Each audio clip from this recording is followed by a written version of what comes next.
Biyahe ng araw ng kaguthingan. Tara, samahan niyo ako. Dumi na 'tong Jetex ko kaya naman maglilinis tayo ng motor. Naghulog na nga tayo ng ₱5 rito para mapagana natin yung water pressure niya. Tamang paligo na nga ako dito. At pagkatapos ko nga mapaliguan, pinunasan ko na nga lang yan, hindi ko na sinabunan. Tapos nga natin maglinis ng motor, in-open na natin app at nag-auto accept. Ilang minuto nga lang meron ng pumasok na booking sa atin. At ito na lang yung mga susunod na nangyari. Tagal mo naman. Ay, Gagi! Kat! Bakit ikaw? Hindi ko na Diyan na. Ano na? Hindi ko nakita yung pangalan ko, promise. Basta tinignan ko lang, inaccept eh. Palit mo. Walang customer. First Ito pala yun, no? Hindi na ako nakatapos sa mga yun. Nakatapos ko lang magtaro.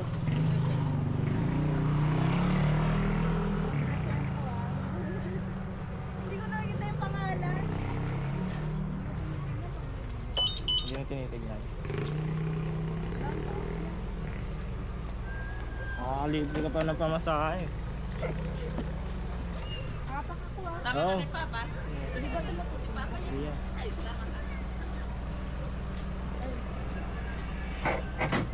Papa! Di ka kasama. Tapos nga ng 10 minutong biyahe, narating namin dito sa may drop off sa may Ito Levis. pala yun.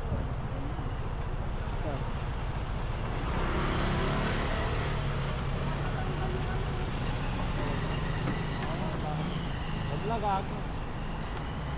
Ano na yan? Wala. Ala, thank you. Pagkatapos nga natin siya may atid, meron naman tayo makuha second booking. 46 pesos ang pair. Cashless. Nikap ko nga lang yan dito sa may Milagrosa Street. After nga na 14 minutes sa biyahe, naito din natin sir dito sa may Caloocan 10th Avenue. Nag-thank you na nga rin tayo kay sir. Dito nga gumilid muna tayo saglit habang naghihintay ng booking. Minom muna nga ako ng tubig niya kasi nakakauwaw.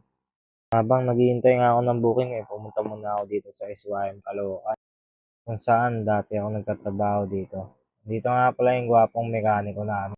Habang naghihintay nga tayo ng booking doon, pinasukan na tayo. Inikap ko nga lang yan dito sa may 11th Avenue. Dito nga binigyan ko na ng shower cap si ma'am pati helmet.